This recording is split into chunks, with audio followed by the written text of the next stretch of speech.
Good afternoon once again, book lovers of the internet. Welcome to the third video of the day. In this one, I am going to be reviewing the final short story I had left to finish in the Roald Dahl Madness collection. This one is called William and Mary. Welcome back to the channel, by the way. I am BookNerd802, and William and Mary is a story which was first published in Kiss Kiss in 1960. It consists of about 30 pages and I rated it 4 out of 5 stars. It took me a year and a half to get through all 10 stories and make videos about them, but I am finally finished with this anthology. Overall rating for this book as a whole is a 3 out of 5 stars, and this consists of 230 pages in total. Um, this story, William and Mary, was an extremely repulsive yet thought provoking tale. And I will let you know precisely why in just a couple of seconds. I mean, there is a lot to digest, so please bear with me. I haven't read something which was successful in causing my stomach to churn in ages, and I'm very happy to have found something to do so. It basically revolves around a man called William, who is given the opportunity for his brain and eye, his right eye, to remain conscious after pancreatic cancer consumed his body and killed him. The concept is, of course, fascinating because the topic of consciousness and how realities come to be is always one that intrigues me. However, I don't understand why the entire head had to be severed, um, just for the brain to be removed. Only the brain was kept, by the way, and the rest of the head was severed and removed, which is very strange to me. Um, so yeah, I mean, considering I just finished reading The Fourth Closet, the Five Nights at Freddy's graphic novel, where a guy was trying to put his body inside a suit of metal, basically. This one didn't come as much of a surprise. It was just strange and illogical to do such a thing. The scientist who performed the surgery was successful, yet took away William's ability to do anything but read and look at what was put directly in front of him. William was a philosophy professor for several years and married to his wife Mary for about 30 years. Mary seems to have enjoyed this concept very much indeed, as the power dynamic in the relationship was switched entirely once she went to the hospital and realized how much of a hopeless state William was in, basically. Personally, I would not have wanted this done to me, as playing God and extending life regardless of the consequences just for the sake of survival is not something which I agree with.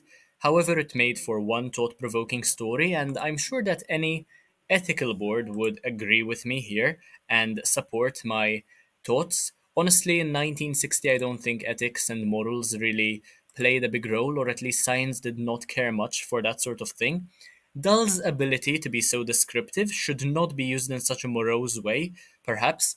However, it's extremely telling of how skillful and imaginative of a person he was. Half the story is told in letter form, where William explains to his wife his intentions for what he wished would happen to his body after it died. I feel as though he made the wrong choice in that regard, especially since his life was extended by 300 years, whereas the other half consists of the wife realizing how he'd no longer control her life, whilst still being present physically, if only somewhat. A grieving wife would not have reacted in such a way, surely. I do think that Mary is insane. She is what puts the mad in madness, by the way, in the story, especially considering how she could have done anything she'd wanted had she buried or cremated her husband still. This need not have happened. I suppose she just wanted the thrill of giving him a taste of his own medicine. He did not want any children, he did not allow her to smoke, he was against the use of a television, um, a television device. He might have been too controlling and formal, so perhaps she does have a point. I was certainly weirded out by how many freaks who would have been turned on by the story, especially back in the day. Um, so yeah, I for one was quite weirded out, but at the same time, I do know of several freaks who would have been turned on, and back in the day, this perspective would have probably been amplified, turned on, especially considering that I took a unit at university called Gender and Power. So William would have been better off dead, despite how much of a fascinating mind he might have had. Um, I suppose that once you get cancer or once you get any threat of dying, just go with it. Um, if you're going to live your life in a state of pain anyway, just don't try to prolong it in any way. At least that is my perspective on life.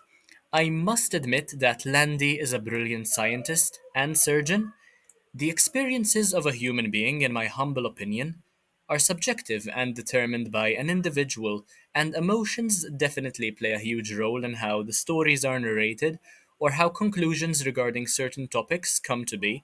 Um, in taking away fear, the need to eat, drink, sleep, use the bathroom, or feel pain, one also takes away from the human experience, so seeing that the point was to preserve the mind because of its brilliance, I see this experiment as quite a failure, regardless of the amazing surgical work and artificial heart.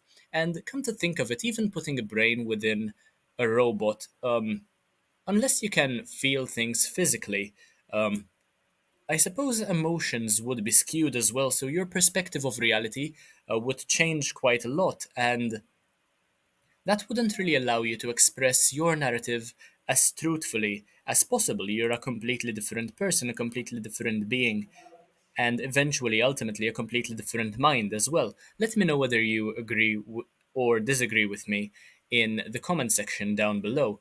So, I'm sure an ethical board would agree with all of this as well. So, yeah, probably one thing that came to mind is that Mary Shelley, Frankenstein, and his monster would have probably had something to say about this too.